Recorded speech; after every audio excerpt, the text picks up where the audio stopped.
ઉત્તરાખંડના ઉત્તરકાશી જિલ્લામાં તાજેતરમાં બનેલી એક દુઃખદ ઘટનાએ આખા દેશને હચમચાવી દીધો છે। ગત 5 ઓગસ્ટ 2025ના રોજ ધારાલી ગામમાં વાદળ ફાટવાની ઘટના બાદ ભયાનક વિનાશ થયો છે। આ પ્રલયકારી ઘટનાએ ગામની આખી રચનાને ધ્વસ્ત કરી નાખી છે। અનેક મકાનો, હોટલો અને દુકાનો કાટમાળ અને પૂરના પાણીમાં તણાઈ ગયા છે।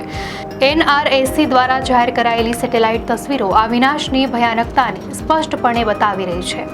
એક તરફ જૂન 2024ની તસવીરમાં લીલુંછમ ધારાલી ગામ દેખાય છે, જ્યારે તાજેતરની તસવીરમાં ડૂબેલી ઇમારતો અને બદલાયેલા નદીના પ્રવાહો સ્પષ્ટ જોઈ શકાય છે। આ દુર્ઘટના બાદ બચાવ અને રાહત કાર્ય પૂરજોશમાં ચાલી રહ્યું છે।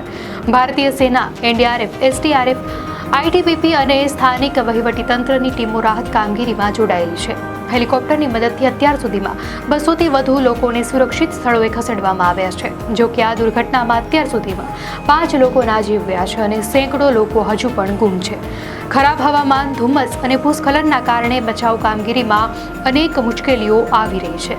મુખ્યમંત્રી પુષ્કરસિંહ ધામીએ ઘટના સ્થળની મુલાકાત લીધી છે અને વડાપ્રધાન નરેન્દ્ર મોદી અને ગૃહમંત્રી અમિત શાહે પણ કેન્દ્ર તરફથી સંપૂર્ણ મદદની ખાતરી આપી છે। હવામાન વિભાગે આગામી દિવસોમાં ભારે વરસાદની આગાહી કરી છે, જેને કારણે બચાવ ટીમો વધુ સાવચેતી રાખી રહી છે। દર્શક મિત્રો, આવી જ નવી અપડેટ્સ માટે ધ લોકસત્તા ચેનલને સબસ્ક્રાઇબ કરો।